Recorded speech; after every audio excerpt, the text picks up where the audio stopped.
Vous avez dû en entendre parler cette semaine, la sentence est tombée dans le procès de Kobalade. Le rappeur, de son vrai nom Marcel Junior Lutarila, a été condamné à 6 ans de prison. Quels étaient les faits qui lui étaient reprochés et quelle peine lui reste-t-il à purger? On vous récapitule cette affaire qui a pour conséquence la chute d'un autre enfant prodige du rap français. Kobalade est né le 3 avril 2000 à Saint-Denis. Marcel grandira à Évry dans l'Essonne. De parents brazzavillois, il passe son enfance avec sa mère et ses 10 frères et sœurs. Son frère, Matkenan Lutarila, est également rappeur sous le nom de Matke. Grâce à ses freestyles sur YouTube, Koba se fait repérer et signe sur le label Def Jam en 2017. Le 28 septembre 2018, il sort son premier album studio, 7. Le nom est tiré du bâtiment 7 dans lequel Kobalade a passé son enfance à Évry. L'album sera un succès et sera certifié platine. Fort de ses succès, il sortira rapidement un second album, L'Affranchi, le 19 avril 2019. Il sera également certifié platine. Suivra l'album Détail le 22 septembre 2020. Une nouvelle fois, il sera certifié platine. En mars 2019, alors qu'il est encore dans ses débuts dans le monde de la musique, l'artiste connaît ses premières polémiques. Sur un de ses freestyles, une phrase phare est considérée comme une apologie du viol. Elle sera supprimée des plateformes. Et maintenant, je peux baiser la meuf que je veux sans demander son avis. Il sera ensuite accusé d'homophobie après avoir partagé un article concernant une affaire survenue aux États-Unis. Dans cette affaire, survenue à Las Vegas, le jeune Giovanni Melton, 14 ans, a été tué par son père, Wendell Melton. D'après les proches de la famille, le père préférait voir son fils mort plutôt que gay. Kobalade a partagé un screen sur cette affaire sur son compte Snapchat. Le titre de l'article était « Ce père tue son propre fils de 14 ans parce qu'il était gay. Il préfère un fils mort qu'un fils gay. » Le problème, c'est que ce tweet sera accompagné de 4 émoticônes poignées de main et d'un bien joué. Il sera déprogrammé de plusieurs festivals suite à cette affaire. En 2020, ses premiers problèmes judiciaires commencent. Le 20 novembre de cette année-là, le rappeur se trouvait dans le centre-ville de Marseille, au volant de sa Porsche, lorsqu'il a perdu le contrôle du véhicule. Il percutera une autre voiture, blessant la conductrice. Il fuira les lieux sans porter assistance à la conductrice blessée. Il se présentera à la police 3 jours plus tard. Il sera condamné, le 27 novembre, à 3 mois de prison avec sursis probatoire, ainsi que 4 mois de suspension de permis et 140 heures de travaux d'intérêt. En septembre 2024, Marcel avait écopé d'1 an de prison ferme pour des violences qui avaient eu lieu dans un nightclub parisien en 2022. En décembre de la même année, il avait écopé de 3 mois d'emprisonnement pour détention de stupéfiants en prison.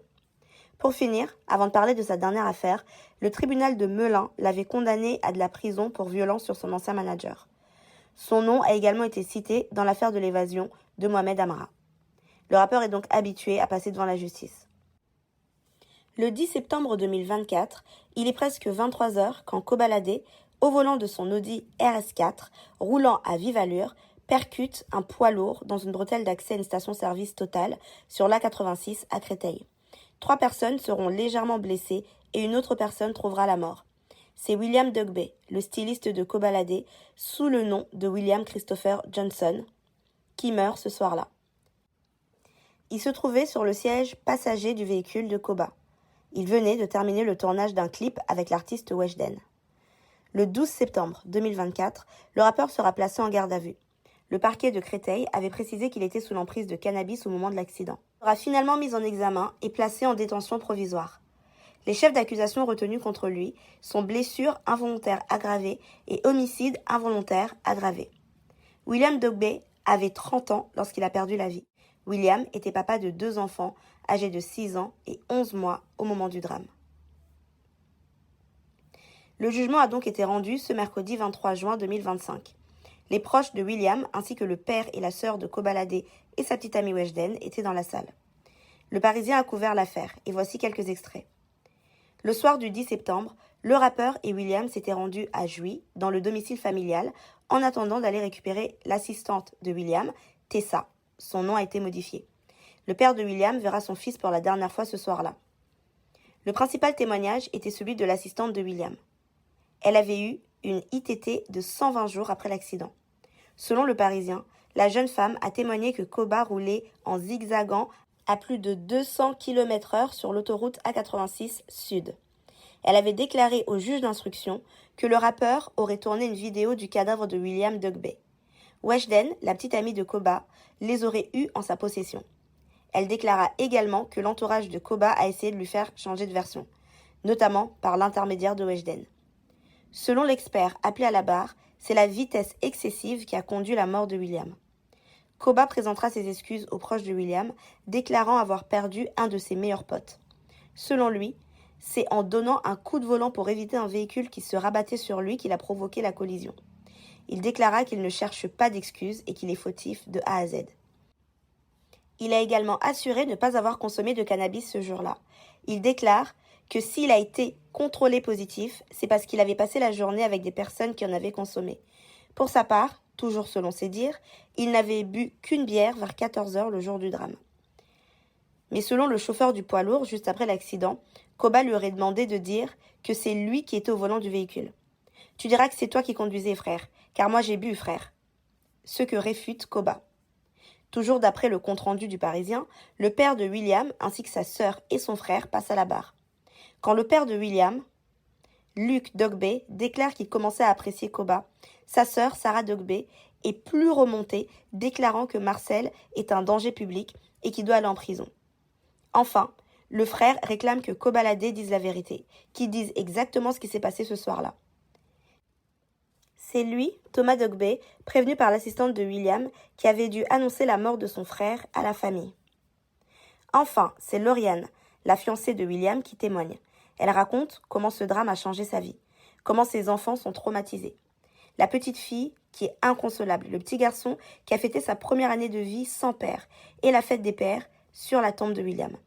Elle déclare, en s'adressant à Koba selon le Parisien, « J'attendais mieux de ta part.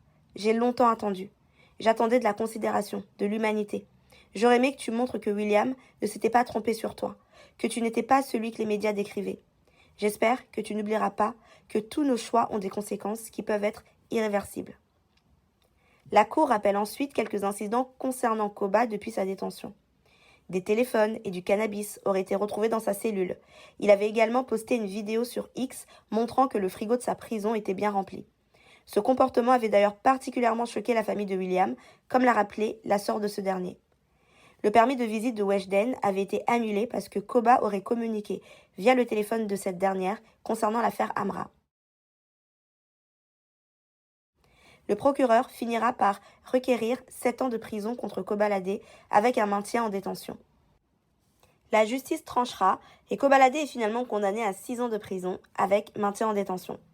Son permis est annulé et le rappeur ne pourra pas le repasser pendant 10 ans. La vidéo vous a plu, n'oubliez pas de liker, de commenter et de partager. Et si la vidéo ne vous a pas plu, n'oubliez pas de liker, de commenter et de partager. À très vite.